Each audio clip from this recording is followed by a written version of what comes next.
Welcome to Crime Stories of Pakistan. I'm your host, Jahan. Today, we're going to embark on a haunting journey in Kasur, where a father dives deep into the darkest corners within him.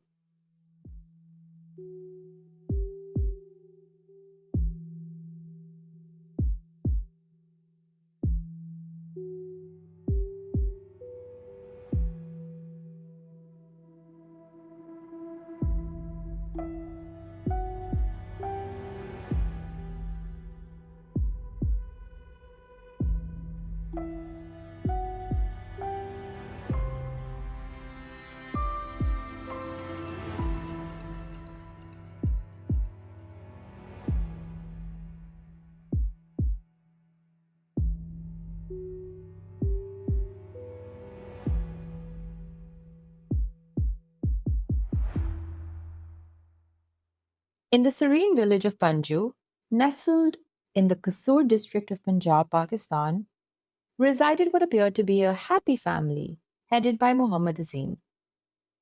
The air resonated with the joyful sounds of children playing and birds chirping, painting a picture of rural tranquility. However, hidden beneath this facade of harmony, a turmoil brewed, destined to disrupt the lives of Azim's family forever. It all began on a fateful evening in October 2023. So, yeah, it's a very recent case. When Azim reported the disappearance of his four youngest children to the authorities, Ghulam Sabir, aged 12, Samia, aged 9, Nabiha, aged 5, and Aisha, aged 2, had ventured out to a nearby shop but never returned home. Despite frantic searches by Azim and his neighbors, the children remained missing.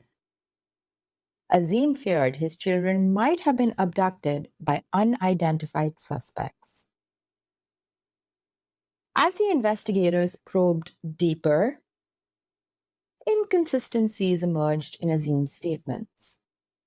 Quote, "We knew something wasn't right. A father's desperation should ring true. But his demeanor seemed rehearsed. His grief, hollow." Unquote. Upon closer examination of Azim, he eventually cracked. In a chilling admission, Azim disclosed that his children, in fact, had not been abducted. Azim had woken up on that fateful Sunday morning and he summoned his four youngest children with the promise of a morning outing for breakfast in a nearby village. Quote, "As we reached the banks of the Lalyani Canal, I stopped my motorcycle. The surroundings were quiet with no one in sight. Seizing the moment, I gathered my children for what they thought would be a harmless family selfie. Then I pushed them one by one into the murky depths of the canal. I watched them vanish beneath the waves before making my way back home." Unquote. And just so you all know, the Lalyani Canal is a water channel located in the region of Punjab. It serves primarily for irrigation purposes, facilitating the distribution of water for agricultural activities. Additionally, it has become a very popular spot for recreational activities.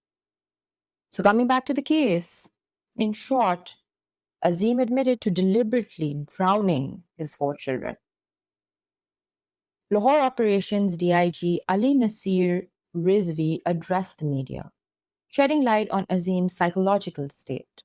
Quote, "He had no prior medical history indicating mental illness. Azim was of sound mind and senses when he committed this horrific act." Unquote. So, what was his motivation? Are you ready to hear why he did what he did? Azim's actions were motivated by shame and resentment over the birth of another daughter. He expressed, quote, I couldn't bear the shame, the burden of another daughter. I had to end it, to erase the evidence of my failure. Unquote. Wow. Talk about unchecked rage and toxic gender bias. And it gets worse. For Fatma, Azim's wife and the mother of the slain children, this horrifying truth shattered her world, leaving her numb with grief, betrayal, and perhaps guilt. But we will touch upon that in a bit. Her children, once the light of her life, now lay beneath the murky depths of the canal, their innocent laughter silenced forever. Moreover, neighbors and community members who knew the family struggled with the incomprehensible horror unfolding. A neighbor confessed, quote, "We never suspected a thing. They seemed like such a happy family, always laughing and playing together. How could a father do such a thing to his own flesh and blood?" Unquote. However, among the overwhelming shock and grief, even darker truths came to light.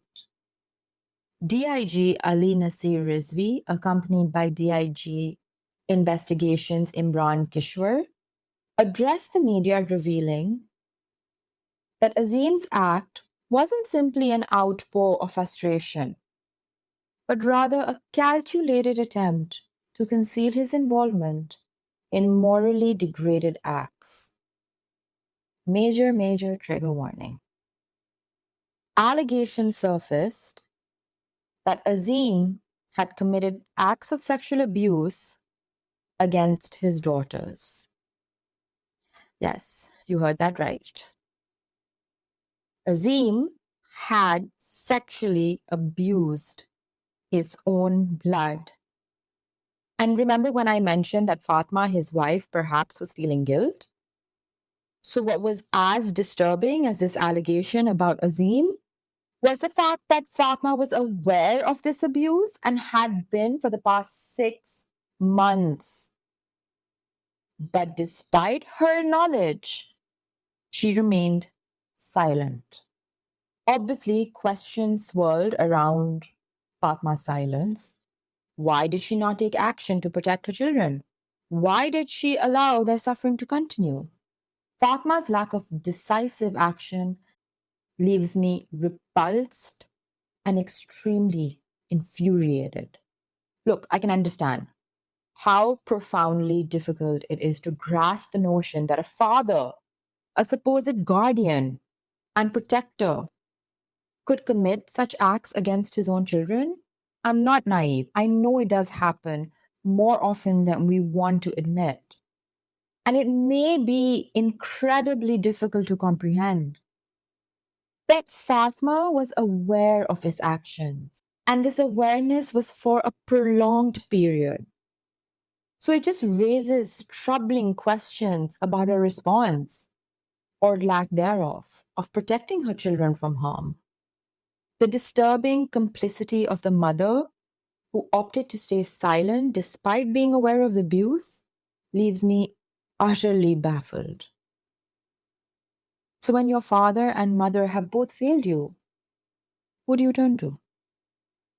During my research, it became evident that, unfortunately, Samia, age 9, bore the worst of Azim's abuse.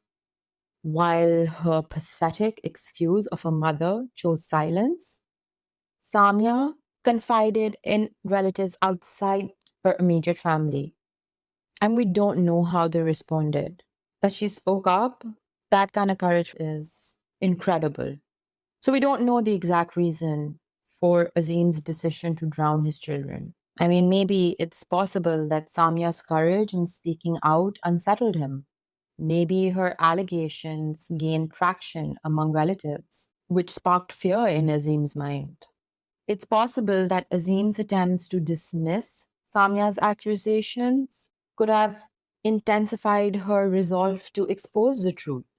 And as Samia persisted in raising her voice about her father's abuse, Azim may have felt increasingly cornered. fearing the unraveling of his facade of innocence.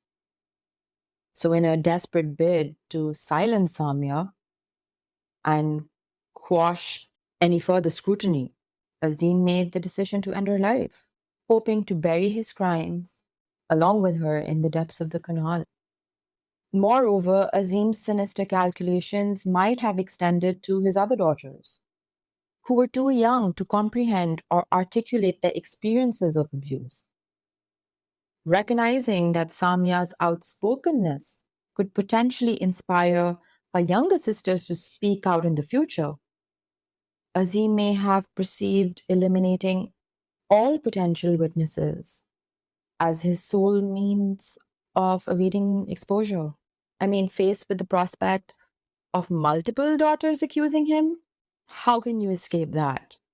He could probably call Samya a liar, or say she's exaggerating, or say she's acting out. But when all three daughters accuse him, then people will start thinking it's fishy, right? There's something there.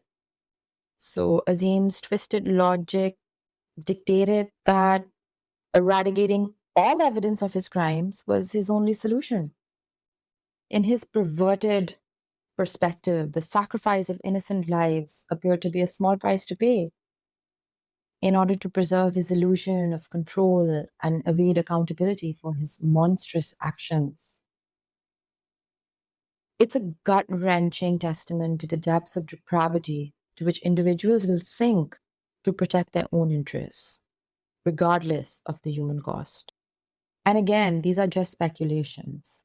But when I was researching this case, another thing that I started questioning was, okay, why would then Azim choose to harm his son, Ghulam Sabir? So out of 6 children, Azim had only 2 sons. And given his belief, which I'm ashamed to say that sadly it's shared by a majority of the Pakistani society, but his belief that daughters are considered shameful, while having a son is seen as a source of pride. So, with this messed up belief, why would Azim harm his son? The very symbol of what he considered success, pride. Again, I'm just speculating. Perhaps Samya confided in Sabir about their father's abuse, which might have motivated him to protect his sisters and confront his father. Or if Sabir directly witnessed the abuse, he might have been driven by a compelling need to protect his siblings, even if it meant defying his father's authority, which is a very rare act considering the societal norms that dictate unquestioning obedience to the head of the household, aka Azim. Maybe Azim viewed Sabir as a threat to his authority and sought to eliminate him to maintain control over his family dynamic. I mean, honestly, given Azim's exploitation of his own daughters, I think it's even possible that maybe the abuse didn't start with Samya. Could Sabir have also been subjected to some form of abuse before Samya's birth?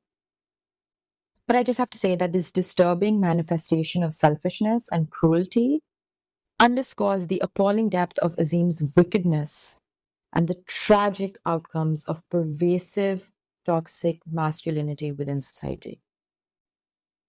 And I can't help but think that as we confront the horror of this case, the notion of Azim's newborn daughter narrowly spared from her siblings' fate by sheer luck because she was too young, it fills me with an overwhelming sense of apprehension. If circumstances had been different, would she too have become a victim of her father's monstrous deeds? I don't know. So, since this was a case about children, investigations happened really quickly. In the same month of October 2023, rescue officials found the lifeless bodies of Sabir, age 12, Samia, age 9, and Aisha, age 2. And despite searching for 4 days, the body of 5-year-old Nabiha remained missing. On October 18th, 2023, as Azim was being escorted by the police to the Lalyani Canal where he killed his children, two of Azim's accomplices opened fire at the police. And this led to a crossfire. And Azim was killed in that crossfire. Azim's death leaves behind a haunting trail of unanswered questions, coupled with the bitter truth that he evaded his trial and escaped the grasp of justice. The chilling narrative of the Lalyani Canal murders unveils a distressing reality entrenched within Pakistani society, where the birth of daughters is often met with shame and disdain. Shockingly, Pakistan has one of the highest rates of gender-based discrimination in the world, with approximately 200 million people grappling with entrenched patriarchal norms and deep-seated gender biases. Tragically, these societal attitudes massively contribute to female infanticide, where newborn girls are callously discarded or even buried alive due to the perceived burden or shame or disgust that they bring to their families. Such barbaric practices underscore the urgent need for cultural reform and gender sensitive education initiatives that challenge ingrained prejudices and teach people to treat everyone equal, regardless of gender. And compounding this tragedy is the widespread issue of child abuse in Pakistan, with reports suggesting that up to 90% of children in the country have experienced some form of violence or abuse. And despite growing awareness, unfortunately, prosecution rates for those who commit child abuse remain extremely low. Countless children continue to suffer in silence in Pakistan. As a society, we must come together to demand justice for the victims of child abuse and gender based violence, advocating for harsher penalties and systematic reforms to safeguard the rights and well being of our most vulnerable citizens. As we reflect on the tragic events that unfolded along the banks of the Lalyani Canal, it's essential to remember the precious lives lost. Ghulam Sabir, age 12, Samia, age 9, Nabiha, aged 5, and Aisha, aged 2. Their untimely deaths serve as a reminder of the urgent need to prioritize the safety and well being of every child. May their memory fuel our determination to build a society where innocence is cherished and where every child can grow and thrive free from fear and harm. Thank you for joining Crime Stories of Pakistan. Share your case suggestions in the comments or email us at crimestoriesofpakistan@hotmail.com. If our episodes and minisodes shed some light into the people of Pakistan and its society, then we're one step closer in achieving why we started this podcast to begin with.